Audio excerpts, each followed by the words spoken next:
ariko soso ufite ikihe kibazo? Agenze biteze. Ni gute ushobora guhamagara umuntu inshuro 20 mu munota umwe?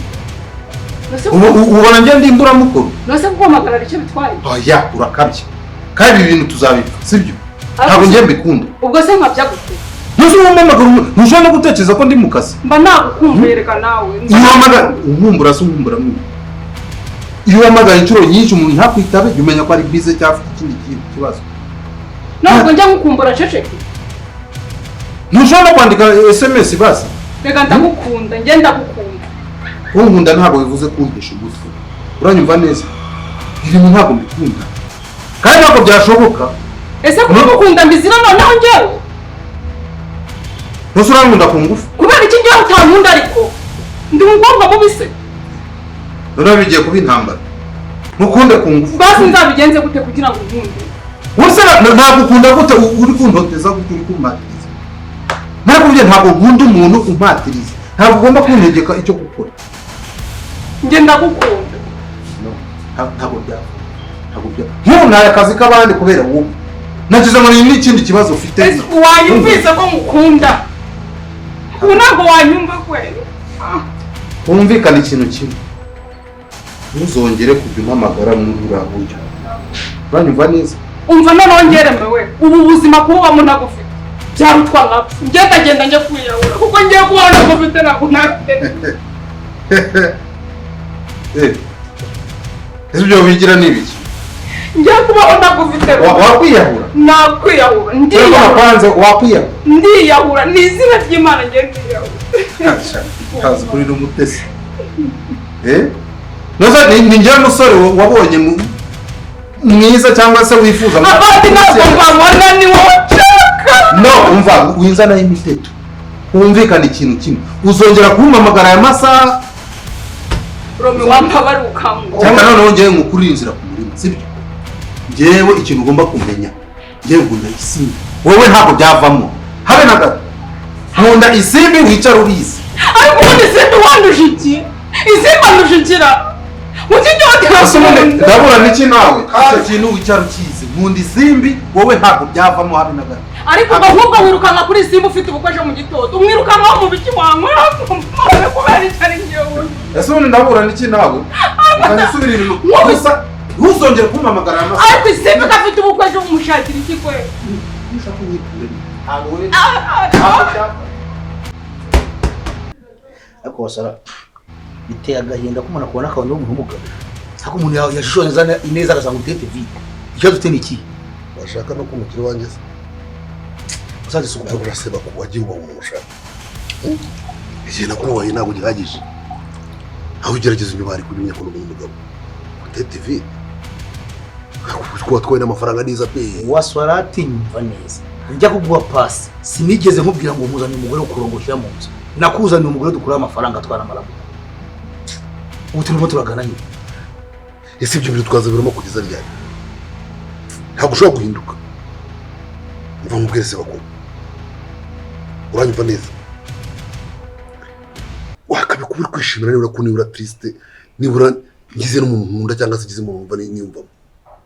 Uzamuha amapasi kugeza sarisha. Iyi myaka afite warano ugeze. Tugeze ku ngero rwose. Ntabwo ushaka ko nisazura nkagira urugo nanjye nkubaka ngatuza nkamera neza nk'abandi. N'umuntu mvugo nimba naramukunze neza ngo. Kucyumva amafaranga ari washyira imbere. Reka tutarabona twabagaho ushaka. Ndazanga umukunga we burayi sabaye. Yesu yego mukora amafaranga gute? Twavuganye ngo kizi. Nibyo twasezeranye. Rebe twasanyisha guhinduka ndubwabo. Nese namaraga mutima ngira. Terega nanjye ndi umuntu. Nese rukundo nimba rwaraje nagira ngo. Naramukunze. Reka mubwiye no nkwerure ugize ukuri gese bakunda. Waswati ntabwo ushaka kunjya ngo mbyemere. Jye guteka imitwe ngo wakunze umuntu akwiye wese. Umugore wa mbere yagiye he? Wamwanjije yagiye he? Ndakuzi turaziranye. Wineka imitwe rero. Kamubwiza ukuri. Niba umugore amaze kugera hano, bamara kubona afite ifaranga ukaza kuntenga ngo aramukunze, ngo isema kumugira umugore ngo ngimbebere ngumira aho ngaho. Ntabwo bikunda na rimwe na gato na gato. Kuki? Ngo nkomeze. Akora kuyerewe. Aho se bakora je nguriki. Bakamubaza nsubiza. Umugore wa mbere byagenze bite? Uwamukurikiye bwa kabiri byagenze bite? Nese n'amafaranga wamwe aje asize umushonge wa zahabu. Ibintu mwagira kabirambere kuri kondo rwawe. Nkeneye kuno mugura gwa amafaranga ukama. Nicyo cyatumye muguha. Namukuzaniye ndi umukomisiyoneri. Zabubere usigara ugenda wowe urya amafaranga ndavuga. Ufate muniganya mukuremo. Nzamubwire ngo mubana wakora siki wakora iki. Icyambere cyose wase nawe usanga ufite amafaranga. Ntabwo wayo nkingururu. Ikintu cyumve iyo ubwira umuntu wo mushinga ariko nawe ufite ukuntu usanga uriho hari ukuntu abyumva. Si kimwe nuko yabona umuntu umushonje. Ntabwo umuntu agira inzu nk'iyo ari yagira wa. Seba ko uzi ukuntu nabwo araryoshye sha. Cyangwa kuvuga gutyo ntabwo uzi ukuntu meze. Nakumugikangije. Nikura mu kimuka ngo shaka. Ngiye se ndumukira. Wanza ni ibisabone mbere hose. Uno wanzanye umushonje sha. Ngiye ndungukira hero se. Ukore no butima bure. Ndungukira yese n'inshiti yaje. Bunda gushitwa cyo buragiye ko. Ekira ko rero magamba yawe sinkene kujya kuyumva. Imana iseseme. Wasora uhereye none hangaha. Niba udakwehura uramugura amafaranga ngume. Ndahita nkurabuze. Turaziranye. Indo nonzi karaga murabiza aho yaturutse. Tonde utagiye kwahagira mbese gumekera hejuru. Ujya nawe ntabwo ndikora kameme. Arewe inshuti yanjye ntabwo cyokora. Utenga mari mu ifaranga gendebere ndi gicucu. Umbayeho neza nuko biteye ukura amafaranga umpe. Kwa musigaruka muronga mukabana isoke. Ariko sinakwemera kwebera uri mu ifaranga ajya mukwera. Nyine mva kubwira ariko sibyo. Ibintu byose ni gake gake sibyo. Ibyo uvuga ndabyumva nabyo bifite ishingiro. Ariko itonde ibintu bigira inzira bicamo. Shobora gutongera gake muryoshye n'iki ariko uno ntabwo leta ngo amafaranga nose igihe tuzamanura kimaze nuko ubigiye gusa nta kindi bigenza gakindi bwangu ntabwo ndabona Sorati niba twaratekanye bitwe wowe bikaguhira nge nibimpira kandi bo mbebera ntabwo nakwemera na gato ko ucara mu ifaranga y'umuntu wibura yari wamukweretse kugira nge mbeho ngaho nyene yimbwe ntabwo bivamo ntibikunda seba kungusa uko ukora urugendo rero ku murongo naguhaye umuntu twabipanze twabiteguye none hanga uti byo kunjya amafaranga mbivuyemo ko maze kumukunda ngomba kumugira umugore cyeko na mugore mfite intwaye iki umugore wawe wa mbere wa kabiri wa gatatu ari turaziranye amafaranga akuye kuri nonzo rabizi umugore wa yari radore mbese zo ira modoka we kuyura hasi tubiziranyeho kenyera rero nanjye muraburize mutambe ariko nanda byo abikora n'ubwangu hari ibintu ugomba kugira impanga ntabwo ari ibyo gupfa kumva ubucuti bwanjye ntabwo bahita burangira reka mbere nuko nero byose ibyo twari tuzitisha tumye ko twabanye kuva kera Baswarati ngo nyangusubire mu Rwanda n'ubwanye ntabwo njya kubisubiraho ntabonye amafaranga ndamuguteza seto ni mwumva icyo Uwiteka abashakaho mu gihe nk'iki kigoye kiruhanyije. Reka dusome muri Yesaya igice cya 54 haravuga ngo imisozi n'udusozi bizakurwaho ariko imbabazi zanjye ntizizakurwaho kandi isezerano ry'amahoro nagusezeranyije ntirizakurwaho. Ni ku Uwiteka ukugirira ibambe avuga. Yesaya 54 murongo wa 10 imisozi n'udusozi bizakurwaho ariko imbabazi zanjye ntizizakurwaho. Yewe urengana ugahungabanywa n'inkubi y'umuyaga ntuhumurizwe. Amabuye yawe nzayateraho amabara meza nzayubakisha amabuye meza abengerana kandi urugabano rwawe nzarushingaho amabuye meza. Abana bawe bose bazigishwa n'Uwiteka kandi bazagira amahoro menshi. Rero nshuti bavandimwe nimuze mu gihe nk'iki twibuke umuremyi wacu. Hari benshi batashye tutakiri kumwe muri ubu buzima. Icyo Imana ibashakaho mu gihe nk'iki ni mwiyanure mureke ibyaha n'ibisa nabyo. Mureke icyaha n'igisa nacyo dore ubwami bw'Imana buregereje. Nimuhunge umujinya uzatera. Nimuhunge umujinya uzatera mu gihe nk'iki. Mukiranuke ku gato no ku kanini. Uwera w'Imana isumba byose, Imana ishobora byose ibategeye amaboko. Muri byose muhore musenga. Uri ku kazi usenge. uri ku rugendo usenge, uri ku mirimo yawe nk'aha tugusanze usenge, wiyambaze Uwiteka. Imana ntabwo iba mu rusengero gusa, ahubwo Imana iba ahantu hose. N'aha turi, Imana turi kumwe nayo kandi iri kutwumva. Bityo rero nshuti bavandimwe, Uwiteka yifuza ko twakiranuka tukava mu byaha, tukagumya tumwiringira ari we wenyine. Niwiringira umuntu nk'ubu wavuye mu rugo iwawe waje gupagasa, waje mu rugendo se kandi wizeye ko uragerayo amahoro, ese ni iki gituma utiragiza Uwiteka ngo umwizere? Ntimurangariye ku byo kurya, kuko ibyo kurya bizahoraho, ni iby'uyu mubiri, ahubwo turangarire ibyo mu bwami bwo mu ijuru, kuko ari byo bikwiriye abizera, abari kure n'abari hafi. Nimukiranuke mutitaye ku kintu na kimwe, ahubwo mukomeze imitima yanyu yiringira Uwiteka gusa. Uwiteka gusa aba ari we mwiringira wenyine, kandi aba ari we mwizera, kuko aribwo muzagira amahoro menshi. Nimwirinde rero kandi mukiranuke, mutagwa mu moshya, dore ibigusha abantu ni byinshi, kandi mu by'ukuri ubwami bw'Imana buregereje. Nimugerageze gukiranuka, mwiyanure, muhunga icyaha n'igisa nacyo, kugira ngo tuzabane mu bwami bwo mu ijuru, kuko ubwami bw'Imana buregereje. Ubwami bw'Imana buregereje. Mwizere Uwiteka gusa. Mwe mwaje gushaka amafaranga, Imana iyabahe. Namwe mwaje mu rugendo, mugereyo amahoro. Ariko muri byose, mu byo murimo, mu byo mukora, ndetse n'ibyo mutekereza gukora byose, bizababere byiza. Murakoze cyane. Ubuntu bw'Imana n'amahoro nibubane namwe, ariko muzirikana gukiranuka ndetse no gusoma ijambo ry'Imana, kuko harimo hari byose. Ubuntu bw'Imana nibubane namwe. Dimbate nawe.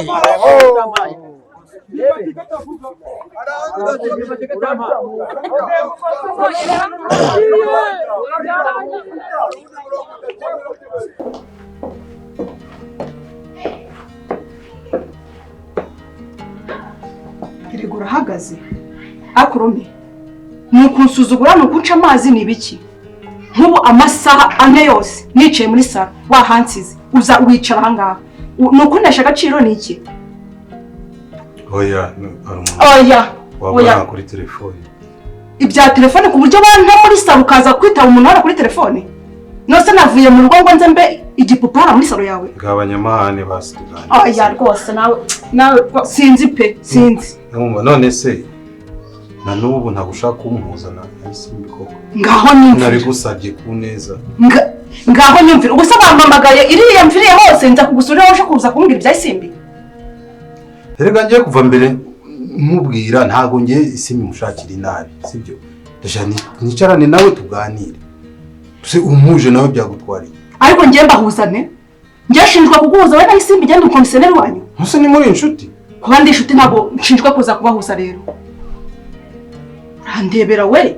Amasaha 5 yose nicaye muri salo wampamagaye nabyaza ibintu byose. Wikabya na amasaha 5 ntago ari. None nangaye navugana n'umuntu wo ku kazi, sibyo? Ni byakazi nandi. Ibyo byakazi cyane ntago bindeba. Umuntu wo ku kazi se muvugana nuko ngeze hano.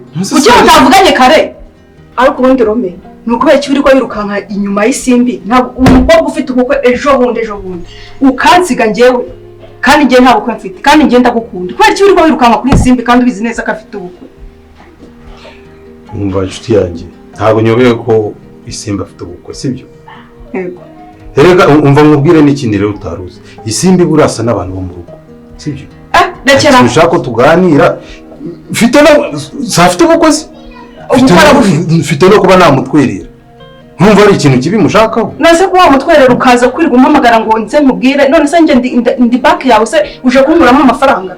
Ngaho umva cyakoze n'abasore none se mbabarira. Umva mbabarira. Tukagana ko ubundi ibintu babigize intambara. Umva mubwire Rome, nari naragukunze kubera ko nakunda gusa n'umwex wanjye. Ariko umunsi wa mbere nza hano uransuzuguye, birambabaje. None se umva soso, umva tumvikana. Ariko se nikute ngewe nikute ugenda ukigushaka abantu bose. Urambabaje pe, ubu se nikute nza kukureba ku munsi wa mbere warangiza ukumbaza abantu bafite ubukwe. hanyuma hano nayi nose ugiye utanasezeye basi ariko se susu yes ndababwiza ukuri buriya nabonye ninjira ahantu bro mbona ibyana bibyina oya wibimvugira reka mugaruke reka nibwo bwa mbere wambonuriza ibaba we kibi ntago kakubwira bari abantu banegu umva noneho nkubwira ikintu cyantangaje man ndagiye kumubona icyana kikarage kigavuga ati ntukiriya kibebe ni icyanjye nawe nagutuma ukabuza n'iki wabuze cya kindi cyaje umuntu agashaka kugitamo n'akariro kamwe ngo ntabwo banyihishemo njye banyihishemo dinatanga kubona umubebe nkuriya mani bari ababibi twe tuzi ariko uburyo nyine bahise batanya ngo sinywe inzoga ngo ntabwo nkwita nanjye byanunguye ese uri kuva rya ruziranye na kariro uzi igihe tumaranye wowe maranye na bigiye kinini ariko ntabwo nari nzi ko bari abadeperi bro ntabwo ari abadeperi ni ubwa mbere nabonye daforoza nkazi mu buzima kuva nabona ese ko twajyaga dusohokana nkabona barimo kugenda bitamo utuntu ubundi dore mwe urugero rwiza bagiye bakureberaho bakurebereho nyine bavuge ngo bati wenye ubanze neza ubundi reka nkubwire bagiye bahera nkaha wanjye urumva urabibona bagiye bahera nabi umuntu ufite gahunda nibo bigenze niba umwana uranze ako bantu serious ntago bari ababebi ari ubwa mbere tugendanye tumaranye igihe reka mbereke serious ahubwo ngiye uburyo batengo sinywe inzoga sinywe twaranye nikangaga turi kumwe buriya numvaga umujinya n'ikintu cyantangaje ntabwo tese twagiye nyegenyero n'ibiki imana turanashaka cemba bitako nugurcyakaje nanjye umujinya wanzamutse ntiwabibonye umujinya wanzamutse munike hori icambwe safere na muri ese nuko basuzugura nagiye kumva numva kirambwiye ngo peri ngo wasa nakirubwe usinzira tekereje harimo ibintu bibiri kuba babonye wenda bakabapinga bagasuzugura cyangwa bagasuzugura ahantu twari turi aya nawe utangiye kuganira nawe asuzugura nicyo kintu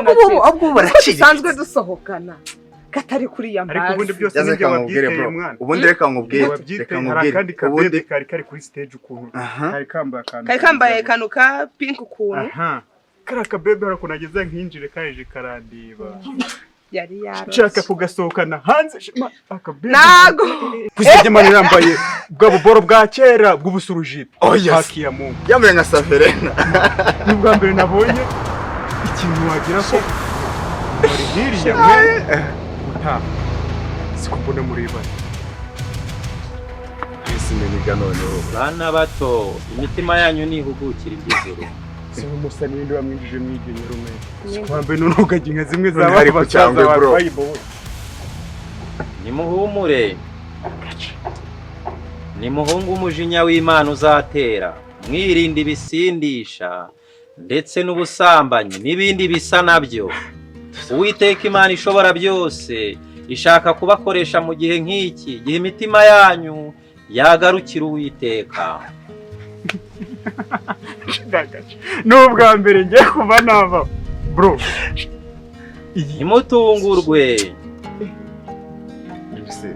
nduwatoranyijwe n'Imana akabantu mahongo mbazanira ubutumwa mu gihe nk'iki kigoramye ndabona mbere zabiboro nka zimwe z'aba bazamane me iziruganye nezirukagaza nazobonaga no muri bayi kuvuga amagambo menshi atari ngombwa kugira ngo mutagwa mu moshya dore igihe cyanyu dore ngiki kirageze yewe mukobwa niki kikugenza hano ko atari iwanyu yewe mukobwa ko hano atari iwanyu uragenzwa n'iki ese ntubona ko igihe kigeze ngo ureke ibi wakoraga yewe uramutse utuje ugashyira umutima hamwe ugahanga amaso nyagasani yakugirira neza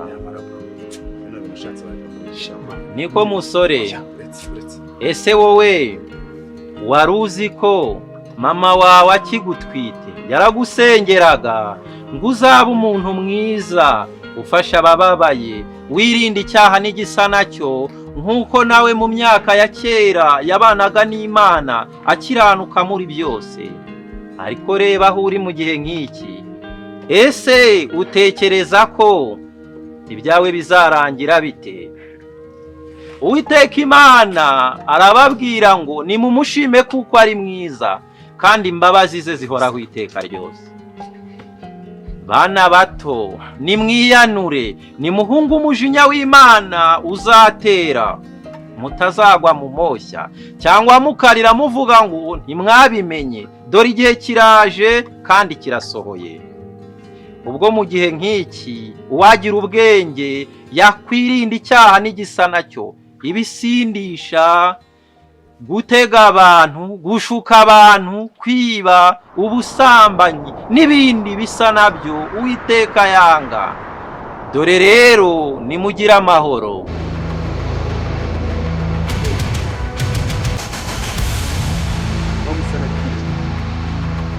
Mike narakubwiye bro.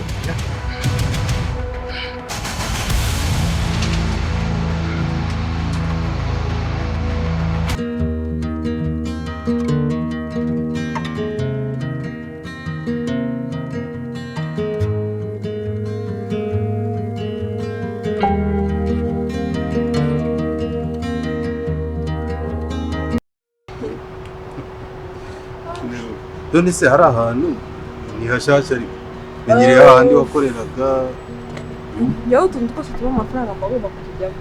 Ubu nsigaye ncuruza ibyumba nyine by'amacumbi y'abantu aho baryama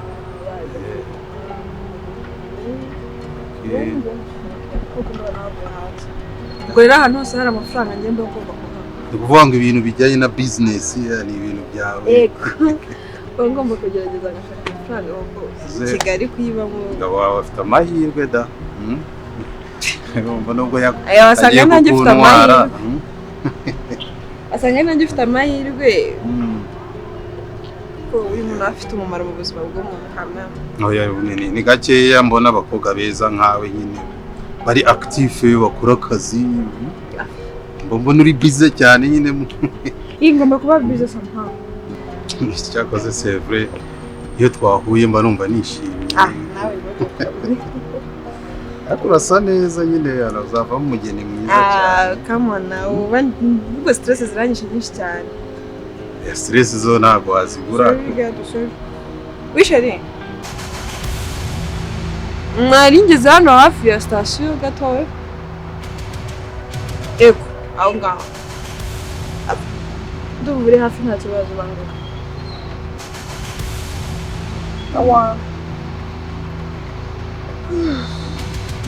Mshiri wawe si guhamagara. Ngo yaramaye. Wajya utwara gake? Hey, what's up, baby? What's up? Come on, let's go. You want my man?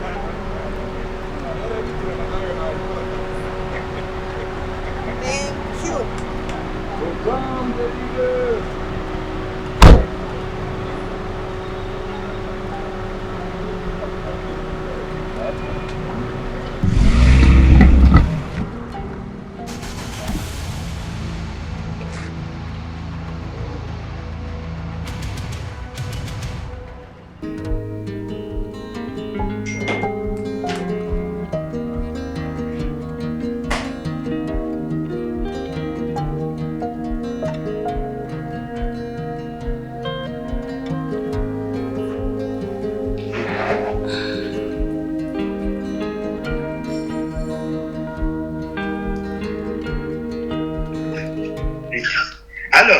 Hello? Hello? Yes. Witeze? Ninde tuvugana? Ni Sebakungu. Sebakungu se ninde? Sebakungu ntabwo muzi. Kwamva nuko narakuza aho ngaho iwacu ko umugabo wawe nabonye ambere icyo kigona. Hanyuma umugabo ushaka iki? Sebakungu yewe mbajya ngo umushyire kuri hasi. Ariko umva nkubwire wa mugabo ubundi wita Sebakungu gute? Ikintu kigabo kimeze nk'ikijura kirwa kigendesha amaguru muri Kigali nkuri yita Sebakungu ufite iki? Tone fasha kapira hasi tazasebya Sebakungu ndumwana izina rikomeye nubone maze guhomba bitewe n'ibyo bikorwa birimo umugabo wawe babyagiye birinda bibisabura bigira gute bingambanira ngo gire. Hanyuma umamagare ndashaka kugira ngo mubwize ukuri iby'uwo mugabo wawe mu bantu muzi. Urumva uwo mugabo wawe iyo nzu mubona bamo utazagira ngo ni inzu yiyubakiye n'amaboko ye. Uwo ngo ntabwo yakubaka iyo nzu ntibibaho. Uwo ngo yarigegera bwera yirirwa acuruza amasambusa y'ibiraha. Hari n'akandi kazungu bitaga Madivani kari karamuhaye akazi yirirwa yoza imbwa yako ayaza jambo agira gute baza kumutumbura hamwe ukanabebera. Iyo nzu yaje kwirya umugore wabaga i Dar es Salaam urumva aramumwamwanya ayimurya ahindura ibipapuro by'amafuti uzamubaza atinya cyangwa gakinzi none cyo cyangwa cyo nzu muzakijyana cyo muri systeme urebe iyo nzu gusa bw'ubutaka bwayiriho urebe nawe ko bihura uzasanga iyo nzu aho yubatse ni mu kwabandi inandi manyaga yakoze nayo urumva wazavuga uti cyangwa kino nzu gusa ureko ngo ngahinde umukiti cyo kigoryi waswati n'umuteka mitwe mubisi w'ingigira waswati zamubaza uti nyina uriya mwana bahehe nta mukobwa waho ngaho bita Shania uri umwana ukinyenda uri aho ngaho yafashe nyina amurya inzu urumva nawe yamurinda inzara ayigurisha yabaga ahantu bita imushubati yahifite urutoki bafite amashyamba arabibarya arangije afungisha nyina w'uwo mwana yagambanye n'abantu b'abacamanza abantu b'ibisambo baramugamba rekeraho n'uwarafunze noneho urazabaza uwo mwana utinyuka abahehe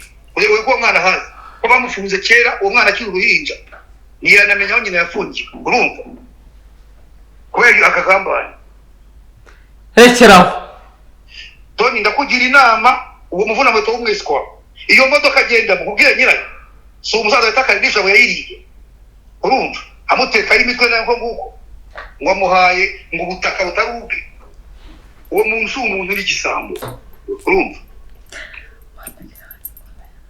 ngese bakungu manya ngo nshyireho umucyo umva se bakungu rekeraho nakumvishije itonde iyo ngegera y'umugabo rero naho ubundi uraza utaragura amashashi ubwo ngo akuzanye ngo ashaka kuza kurya amafaranga bavuga ngo uvuye i Burayi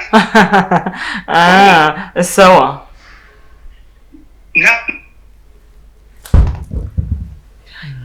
yegera y'umusaza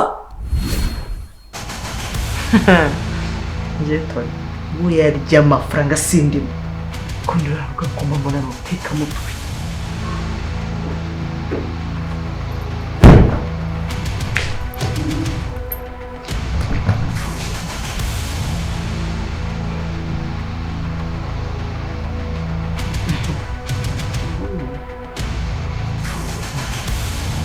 ndamumenya namenye araje mbone